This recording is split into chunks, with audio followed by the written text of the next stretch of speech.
ஓம் சாந்தி. அவ்யக்த முரளி 28/12/1982. அவ்யக்த பாப்தாதா, மதுபன். இன்றைய முரளியின் தலைப்பு எப்பொழுதும் ஒரே ரசனையில் சம்பூர்ணமாக மின்னிக் கொண்டிருக்கும் நட்சத்திரமாகுங்கள். பாப்தாதா அனைத்து குழந்தைகளையும் பார்த்து ஒவ்வொரு குழந்தையின் தற்சமயத்து முழு ஈடுபாட்டில் மூழ்கியிருக்கும் நிலை மற்றும் எதிர்காலத்து பிராப்தியை பார்த்து மகிழ்ச்சி அடைந்து கொண்டிருக்கிறாங்க. என்னவாக இருந்தாங்க, என்னவாக ஆகி இருக்கிறாங்க, மேலும் எதிர்காலத்திலும் என்னவாக ஆக போகிறாங்க. ஒவ்வொரு குழந்தையும் உலகின் எதிரில் விசேஷ ஆத்மாங்கிறாங்க பாபா. ஒவ்வொருத்தவங்களுடைய நெற்றிலும் பாக்கியத்தினுடைய நட்சத்திரம் மின்னி கொண்டு இருக்குது. எப்பொழுதும் மின்னி கொண்டிருக்கும் நட்சத்திரத்தை பார்க்குறேன் அப்படிங்கிற மாதிரியே பயிற்சி இருக்கணுங்கிறாங்க பாபா.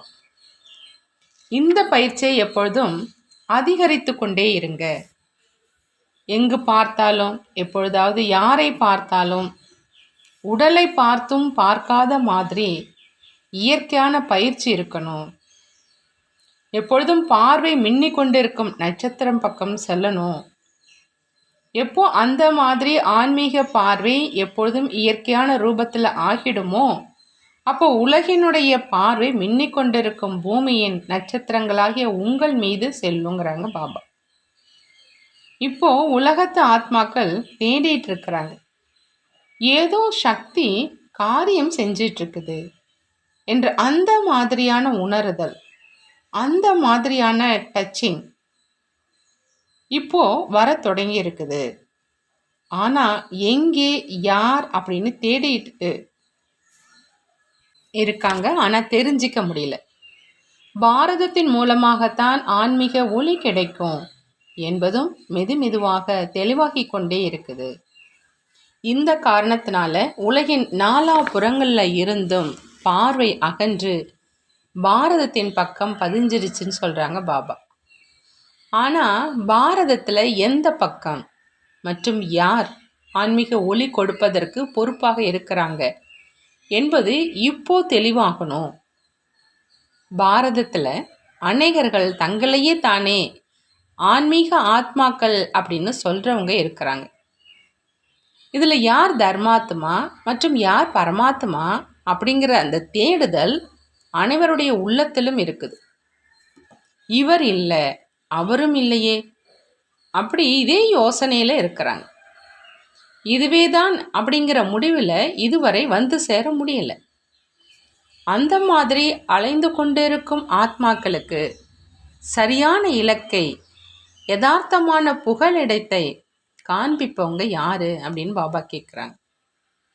நாங்கள் தான் அவங்க அப்படின்னு இரட்டை வெளிநாட்டினர் நினைக்கிறாங்க. பிறகு பாவம் அவங்கள ஏன் இந்த அளவு அலைய வைக்கிறீங்க? நிரந்தரமாக மின்னிக்கொண்டிருக்கும் நட்சத்திரத்தை பார்க்கும் மாதிரி உங்களுடைய நிலையை உருவாக்குங்கிறாங்க பாபா. தூரத்தில் இருந்தே உங்களுடைய மின்னிக் கொண்டிருக்கும் ஒளி தென்படணும். இதுவரையிலும் யார் எதிரில் வராங்களோ, தொடர்பில் வராங்களோ அவங்களுக்கு அனுபவம் ஆகுது. ஆனால் வெகு தூரம் வரை டச்சிங் ஆகணும். இந்த அலைகள் பரவணும். அதில் இப்போ இன்னும் பயிற்சி அவசியமாக இருக்குதுன்னு பாபா சொல்கிறாங்க. இப்போ வாங்க, வந்து அனுபவம் செய்யுங்க அப்படி அழைப்பு கொடுக்க வேண்டியதாக இருக்குது. ஆனால் மின்னி கொண்டிருக்கும் நட்சத்திரம் சூரியன் சந்திரனுக்கும் சமமாக தன்னுடைய சம்பூர்ண நிலையில் நிலைத்திருக்கும் அப்படின்னா என்ன ஆகும்? எப்படி ஸ்தூல வெளிச்சத்தை நோக்கி வீட்டில் பூச்சிகள் தானாக வருது, ஒளி அழைப்பதற்காக செல்வதில்லை. ஆனால் தாகமுள்ள வீட்டில் பூச்சிகள் தான் எங்கிருந்தாவது வந்து சேர்ந்துடும். அதே மாதிரி மின்னிக் கொண்டிருக்கும் நட்சத்திரங்கள் உங்களை நோக்கி அலைந்து கொண்டிருக்கும் ஆத்மாக்கள், தேடிக்கொண்டிருக்கும் ஆத்மாக்கள் தானாகவே அடைவதற்கு, சந்திப்பதற்காக அந்த மாதிரி அதிவேகத்தில் வருவாங்க.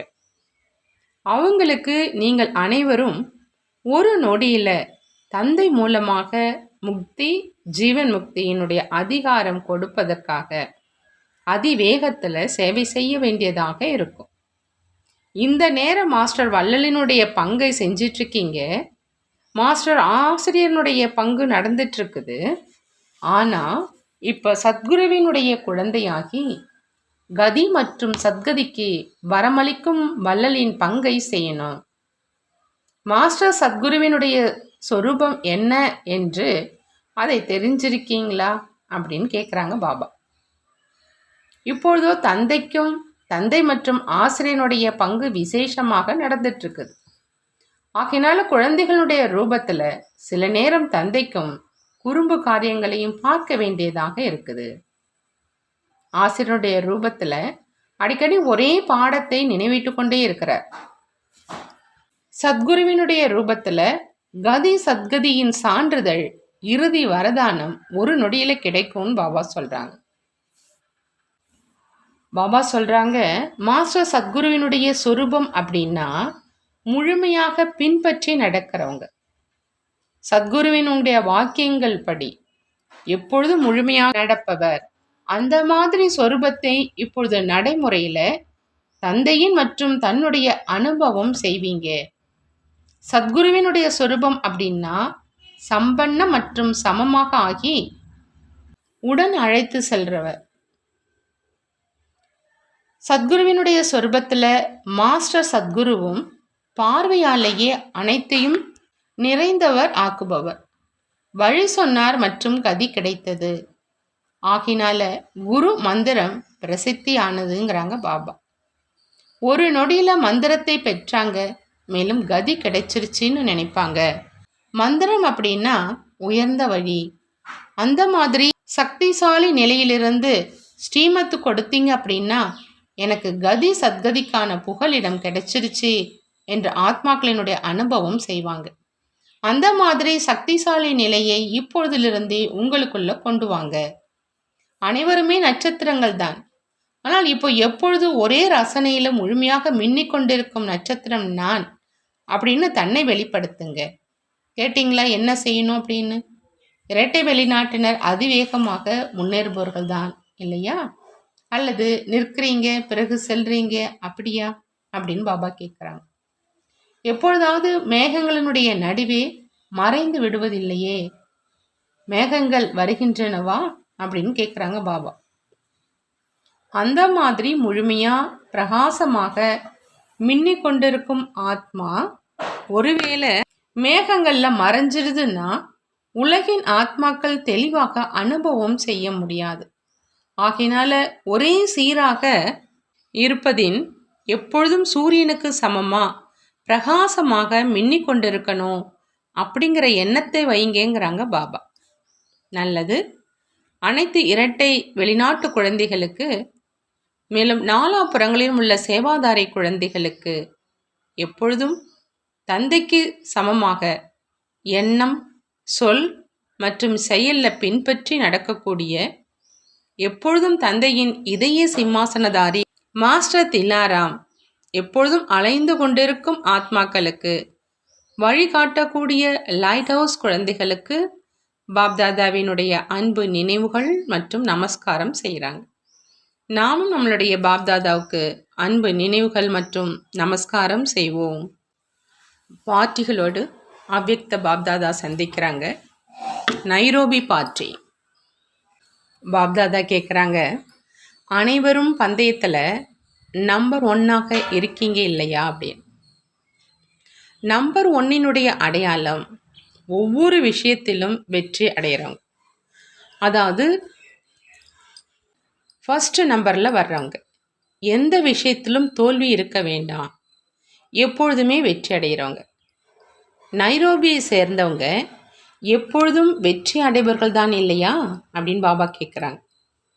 சில நேரம் சென்று கொண்டிருக்கும் போதே நின்று விடுவதில்லை தானே, நிற்பதற்கான காரணம் என்னவாக இருக்குதுன்னு கேட்குறாங்க பாபா. அவசியம் ஏதாவது ஒரு மரியாதை மற்றும் நியமத்தை கடைப்பிடிப்பதில் ஏற்றம் இறக்கம் இருக்குது அப்படின்னா வண்டி நின்றுடுது. ஆனால் இந்த சங்கம் யுகமே மரியாதா புருஷோத்தமன் ஆவதற்கான யுகம். ஆண் இல்லை, பெண் இல்லை, ஆனால் புருஷோத்தமன் அப்படிங்கிற இந்த நினைவிலேயே எப்பொழுதும் இருங்க.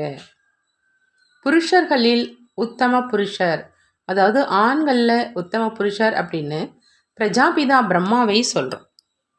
அப்போது பிரம்மாவினுடைய குழந்தைகள் நீங்கள் அனைத்து பிரம்மா குமாரிகள் புருஷோத்தமர்களாக ஆகிட்டீங்க இல்லையா? இந்த நினைவில் இருக்கிறதுனால எப்பொழுதுமே பறக்கும் கலையில் சென்றுக்கிட்டே இருப்பீங்க, கீழே இறங்க மாட்டீங்க, சென்றாலும் கூட எப்பொழுதும் பறந்துக்கிட்டே இருப்பீங்கிறாங்க பாபா. ஏன்னா சங்கம யுகம் பறக்கும் கலைக்கான யுகம். மேலும் வேறு எந்த யுகத்திலும் பறக்கும் கலை இருப்பது இல்லை. இந்த யுகம் பறக்கும் கலைக்கான யுகம். பிராமணர்களுடைய கடமையும் பறப்பது மற்றும் பறக்க வைப்பது. உண்மையான நிலையும் பறக்கும் கலை உள்ளவங்க ஒரு நொடியில் அனைத்து பிரச்சனைகளையும் கடந்து சென்றுடுவாங்க. கீழே இருக்கிற எந்த பொருளும் நிலை குலைய வைக்காது, தடை ஏற்படுத்தாது. விமானத்தில் செல்றீங்க அப்படின்னா இமயமலை கூட தடையாகி நிற்காது. மலையையும் பொழுதுபோக்கு மாதிரி கடந்து சென்றுடுவாங்க. அதனால் பறக்கும் கலை இருக்கிறவங்களை பொறுத்தவரை மிகப்பெரிய பிரச்சனையும் சுலபமாக ஆயிடும். நைரோபி தன்னுடைய வரிசை எண்ணை முன்னுக்கு பெறுவீங்க இல்லையா? இப்போ விஐபிகளினுடைய சேவையில் வரிசை எண் முன்னுக்கு பெறணும். நல்ல எண்ணிக்கையில் வந்திருக்கீங்க. இப்போ இந்த மாநாட்டில் யார் யார் விஐபிகளை அழைச்சிட்டு வரீங்க அப்படின்னு பார்க்கலாம் அப்படிங்கிறாங்க பாபா. இப்போ இதில் நம்பர் பெறணும்.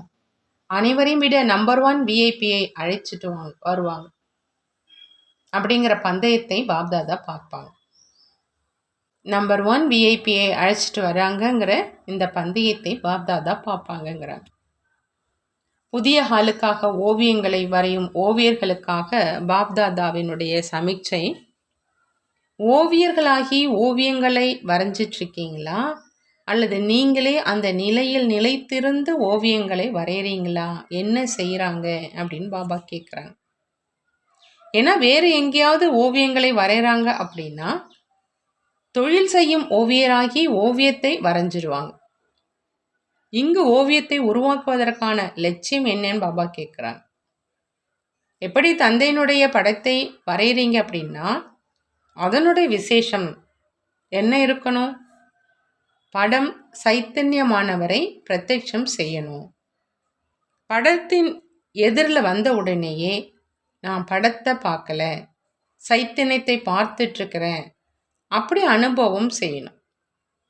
பொதுவாக ஓவியத்தினுடைய விசேஷமாக ஓவியம் ஜடமாக இருந்தாலும் சைத்தன்யம் அனுபவம் ஆகணும் அப்படிங்கிறாங்க பாபா.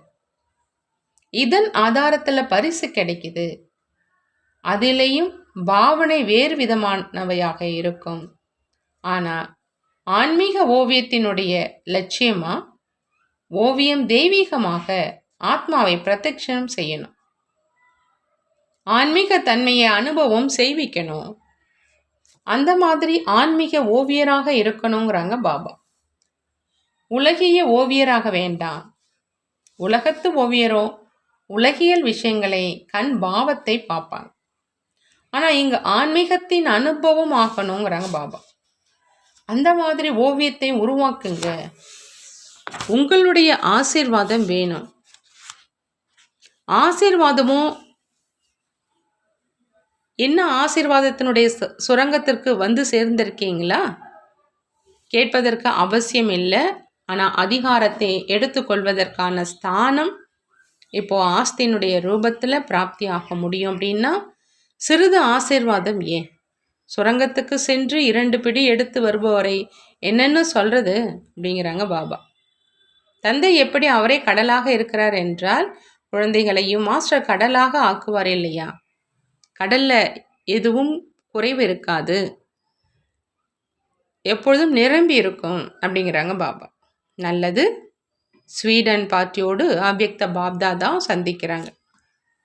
பாபா சொல்கிறாங்க, எப்பொழுதும் நிச்சய புத்தி உடைய வெற்றி ரத்தினம் அப்படிங்கிற இந்த போதையில் இருங்க.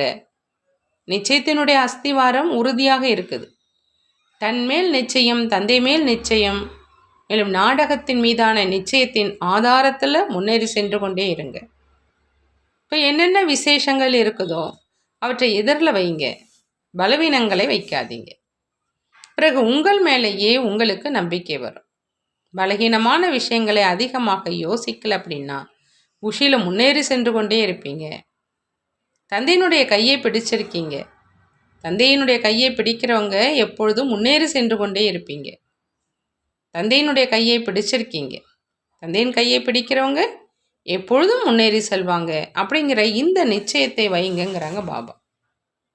எப்போ தந்தை சர்வசக்திவானாக இருக்கிறார் அப்படின்னா அவருடைய கையை பிடிக்கிறவங்க லட்சியத்தை அடைந்தே விடுவாங்க. அவர் பலகீனமாக இருந்தாலும் கூட உடன் இருப்பவரோ மிகவும் வலுவானவர் இல்லையா? ஆகினால சென்றடைந்தே விடுவாங்க. எப்பொழுதும் நிச்சய புத்தி வெற்றி ரத்தினம் அப்படிங்கிற இந்த நினைவிலேயே இருங்கங்கிறாங்க பாபா.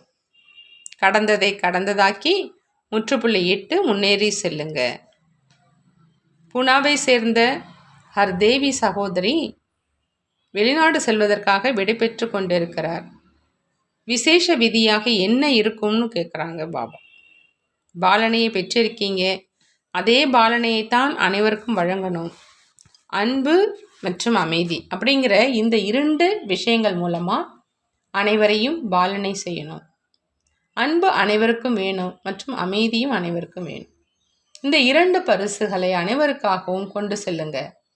அன்பாக திருஷ்டி மட்டும் கொடுத்தீங்க அப்படின்னா பிறகு அவங்க இயல்பாகவே அருகில் வந்துட்டே இருப்பாங்க.